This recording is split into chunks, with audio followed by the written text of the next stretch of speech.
Good morning, folks. I hope you are well and welcome to another one of my videos. So I have four pairs on watch today. Those are Swiss yen, Euro Kiwi, pound dollar and Euro dollar.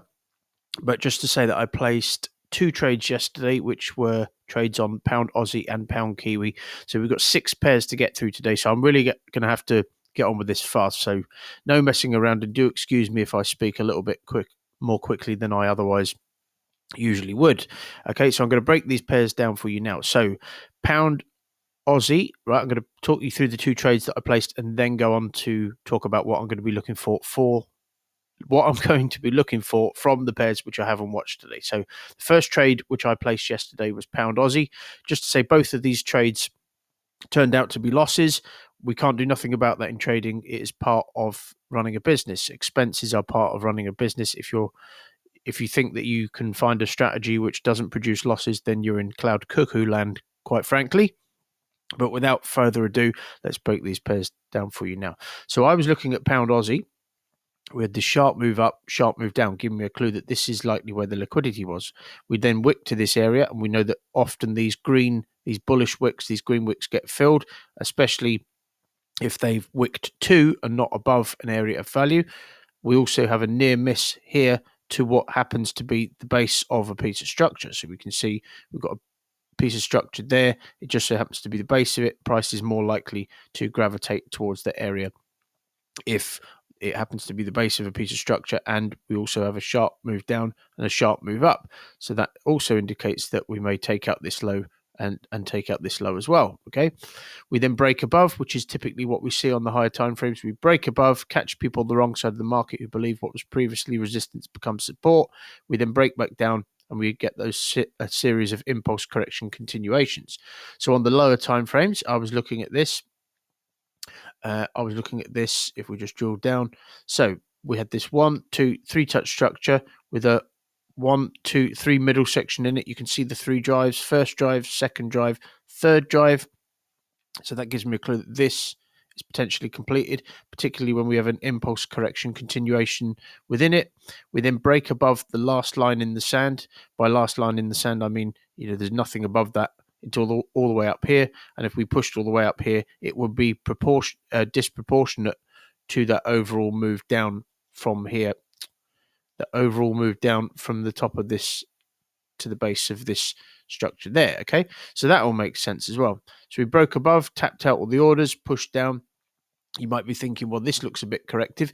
It does, but if you look at the time of the day, that was kind of at the end of Friday. So I was just seeing this corrective move down as a bit of low liquidity, low momentum due to it being Friday and the bigger players, closing their positions down for the weekend.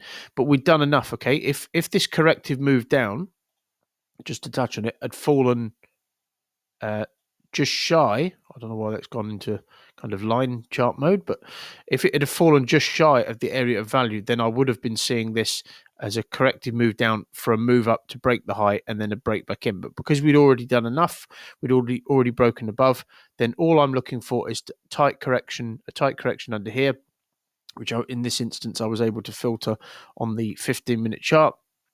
You can see there we corrected below this low. Okay, we've done enough. We pushed down with that impulse correction. I was trying to get a risk entry within here. So after we broke above this, I was trying to get a risk entry within here, and I would have cancelled this order, but I didn't get it.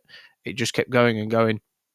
It tagged me in literally to the pip and then took off in the other direction, and now it's just completely messing around. So I'm not going to try and guess. So that is pound Aussie. Very, very happy with that trade. You might be thinking, if you're new to trading and you can't get your head around it, how can you be happy with a loss? Yeah, I used to think the same way when I first started trading, but believe me, after a while, when you've been trading for long enough and you know that your strategy is a profitable one, you don't care about whether the trade was profitable. You care about, certainly not on a trade by trade basis, all you care about is, did you actually do what you've done in testing and what has worked for you consistently for several years? Okay, and did I do everything that was asked of me? Yes, I executed exactly how I said I would, as I have done every trade I've placed, I think, since about November 2021. It just didn't play out. So it is what it is. So I'm very happy with that. and I'm not going to try and guess what price is doing now. You can see it's just chopping about, and so I'm just going to leave that. So that is pound Aussie. That was a loss. That will be. I'm not one of these people that will try and convince you that every trade's a win. I think I saw something on YouTube the other day where this guy had wads of cash on his desk and apparently, placed never placed a loss. And you could see by looking at him that he wasn't focused at all. He didn't work on his health, I'm sure. And I don't know any successful people that withdraw wads of cash from a cash machine and just leave it to sit on a desk, devaluing against inflation. But if you put that to such people, you'd probably mystify them. But anyway, that's honestly, it makes me laugh. But anyway, pound Kiwi, pretty much a similar deal. So just ignoring these wicks as volatility spikes, we break above here, catch people the wrong side of the market, we break back down aggressively, and then I was just looking for impulse correction continuations to push lower to take out this near miss to here, this near miss to here, this near miss to here, and this near miss to here, okay? And the way we filter out volatility is we switch to the line chart, and if those wicks don't occur, then they are just volatility spikes. So on the lower time frames, and I wish they'd give me more time for these videos, but anyway, we had this 1, 2, 3 touch structure. If I just drill down, we have 1, 2, 3. We have a 1, 2, 3 within it, and even a 1, 2, 3 middle section. So this is textbook stuff, but one of the things that is difficult for new traders to understand is that price can do anything at any time. Even though I have spent thousands of hours, literally thousands of hours now, testing these structures and these patterns that we look for that literally play out consistently. I think the night before I placed these trades, I tested a year's worth of data, and I don't think I've found one instance of price doing what it did yesterday, and price did it twice on the same day. So you don't know what's going to happen in trading, and that's one of the ways you reduce anxiety and fear and all that kind of stuff, is just by accepting you don't know what's going to happen. Okay, so we got the push down. I preferred this one actually to pound Aussie just because the move on all time frames was more direct. We got the push down. We've done enough. We've done what we needed to do. Price broke above here and then pushed lower. And if it does something else, then it's likely forming something else. And I don't want to try and guess what that is. So on this one, we broke above. I would have. So this was a 1 hour structure. I could see the structure on the 1 hour chart. So once this green candle here closed at the area of value, which was here, more or less, I was then looking on the 15-minute chart for entries. Okay, I would have got short here. The reason I didn't is because this candle closed just as I think it was US manufacturing data was coming out in the United States. And of course, with the geopolitical system wranglings and what's going on in the world at the moment, I'm not going to trade through red flag news, US red flag news data. So what I did is I waited another 20 minutes before I got short. And by that point, price was here. So the next candle had closed and we were kind of here. And it was about 15 minutes before this candle was due to close, and this candle was looking good as well for a very bearish close. But once again, I was literally tagged into the pip, and then price took off in the other direction. Is this market manipulation? No, it's not market manipulation. The banks and the big players make up 84 to 85% of all the liquidity on the market. And I think the hedge funds, etc., make up about 14 to 15%. Retail traders such as us, we're not trading like a typical retail trader, but retail traders like us make up 1%. So why would the banks be interested in 1% of the liquidity? They're not hunting you. That's not how the mechanics of the market work.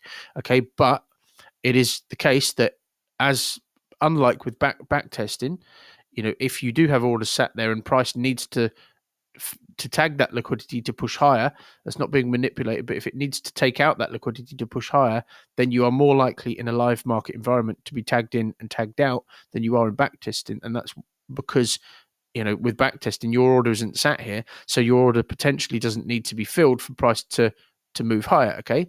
So that's one of the reasons that backtesting is pretty much pointless, and why your trades will look, why I don't actually backtest. I pattern separate to analyze the structures, but I don't backtest because the mechanics of the market are completely different. And that's probably why brokers like you to use backtesting software, because they know it doesn't really do anything. Okay, so anyway, those two trades, am I happy with that? Very, very happy with that. So Did I do everything that I could have done? Absolutely. And I would take that trade 1,000 times over because it is consistently played out for me over a very, very large sample size. So what am I looking for today? So I'm just going to leave those pairs alone because they're just doing something else now, and I'm not going to try and guess. Very, very simple one with pound Swiss. Look where we are. We're at an all-time high, okay, with pound Swiss. There's not really much to analyze here, and I'm going to speed through these pairs. But we're pushing up to that. This may not be ready by the end of the day, but what do we have? I've said in previous videos that when we have a piece of structure here. We have a 1, 2, 3 move middle section within that, a 1, 2, 3. Price tends to react more aggressively from areas of value when they happen to be the top or the base of a piece of structure. So here, so where are we approaching? We're approaching the top of a piece of structure, which just so happens to be an all-time high. So there's not much to see really here. There's not a lot of structure to it. We could form structure. I'm well aware that this could form something like this. Okay. Something like that. That could be the middle section. We push up to there and then we drop, and that wouldn't be ready by the end of the day, okay, if you just count the candles, especially since we haven't really pushed away from here relative to this move. So this may be a middle section which pushes up to here and breaks back in. If it does, so be it. But at any stage, we could just break above there, push back down. I am also aware that with all-time highs, price can stall in those areas for some time before dropping, so that is a factor in my thinking. But this is a really simple trade. All I'm going to be looking for is the following. If we push up to this area, break back in and flag, then I'll be looking to get short, and then I'll be able to manage this trade down to here, which just so happens to be the start of this little piece of structure here. So that would be a good kind of target to manage, a first target. But also, even if we rejected from there, I'd still be able to get my risk off of the table. So that is Swiss yen. And if we just drill down, the target that I am interested in is down here, which would give us something in the region of 16 to 17%. So that is Swiss yen. So let's move on to the other pairs. So we've got Euro Kiwi. Euro Kiwi, very simple one. Very straightforward. So we have this liquidity point here. What does price do? It comes back up. It near misses it, making it more likely that we'll find our way back up to there before pushing to the downside. We tap into that area, break above, catch people the wrong side of the market, and then push down aggressively. What do we have here? We have this sharp move up, sharp move down. This will be more clear on the daily chart. Sharp move up, sharp move down. We near miss to that area. We push down. We come all the way back up. We near miss to this area again. And we get this 1, 2, 3 touch structure with a bit of a subjective middle section. But you can see we have we do have a 1, 2, 3 wave move within that. And then we break out, break above, catch people the wrong side of the market, and then push down. So we see these structures play out repeatedly time and time again. And now we have that impulse correction potential continuation to push lower. Okay. So what do we have? We have, as I just drilled down, we have, you might be thinking, why have you got your trend line from here? I shall explain that in a second. But we have this sharp move up, sharp move down, giving me a clue that that's where the liquidity is sat. And you might be thinking, why haven't you got your trend line coming from here? Well, quite simple. If we take the paintbrush tool, you can see that this is a separate piece of structure. We have a 1, 2, 3 with a 1, 2, 3 wave middle section in it. And this sharp hook point falls outside of this structure, giving me a clue that this is a new piece of structure and this is a separate piece. And this is what we call pattern separation. Okay, so we have that 1, 2, 3 wave middle section within there. What happens? We break above this area. We push down, but we don't get the flag afterwards. We push back up, meaning that there was not enough liquidity here to send price to the downside, which gives me a clue that this is the area of value. Once again, we could push down, as with Swiss yen, we could get something like this, which would not necessarily be ready by the end of the day.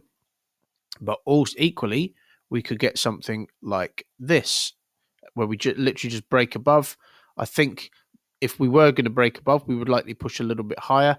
And that's because if we measure the height of this, if we assume that this would be some kind of head and shoulders pattern, if we measure that from the top there, that would, typically speaking, this, the break above tends to be of a similar length from than the move from here to here. Okay, so we may break above. If we do, I'll be looking for price to break back in, flag, and then I'll be looking to get short on the break of the flag or within it. So that is Swiss yen. And even if we only pushed out, if we stalled in this area, I'd still be able to get my risk off of the table.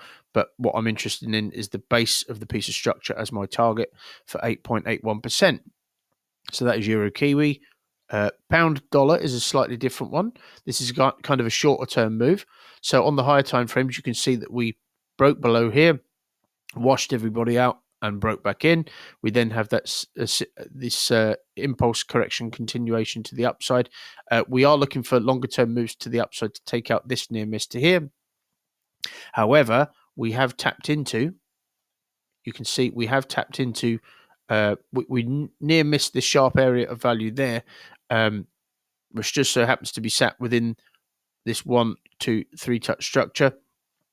We also have this 1, 2, 3 wave move, which taps into a little area of liquidity there. So I'm just looking for a short-term impulse correction continuation to take out this near miss and to take us into this sharp hook point where the liquidity is likely sat. Okay. So as I drill down, you can see, if I just show you this on the 15-minute chart, you can see we have this little area of consolidation there. We tap into it, but we only wick to that area. See how we only wick to it?